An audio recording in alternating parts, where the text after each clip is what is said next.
This is Daughter of Christ.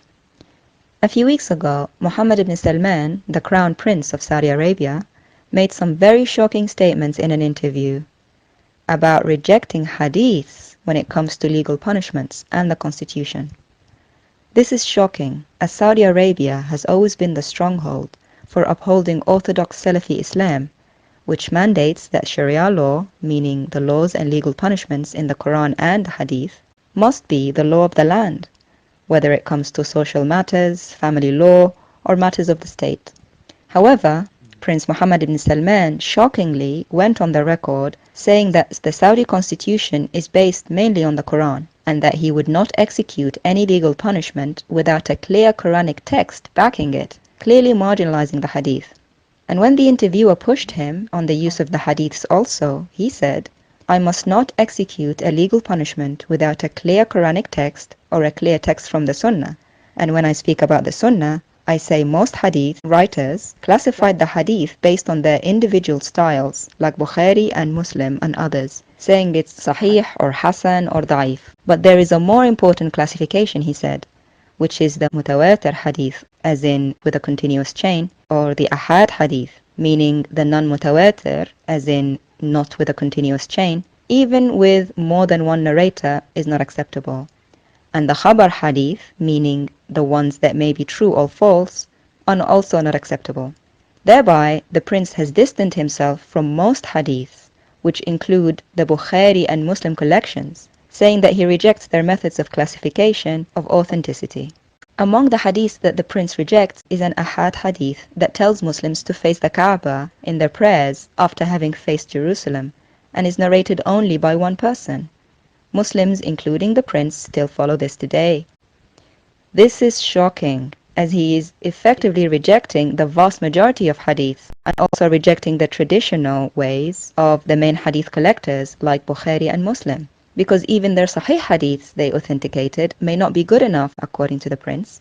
When this is applied practically, it would mean that more than 90% of Muhammad's hadiths are no longer acceptable, effectively wiping out almost all hadith collections from Muslim tradition and suspending their use as a source of law.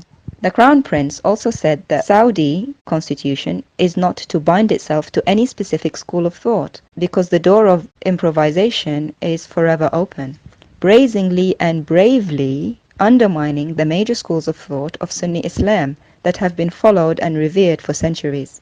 And his statement about the, quote, opening the door of improvisation, end quote, clearly means opening the door of reform and change to the tenets of Sharia that have been so far untouchable. He concluded his shocking statements by saying that these measures are necessary because Saudi Arabia has been victim to radicalization and extremism for far too long, and it was time to define the sources more strictly to avoid further damage.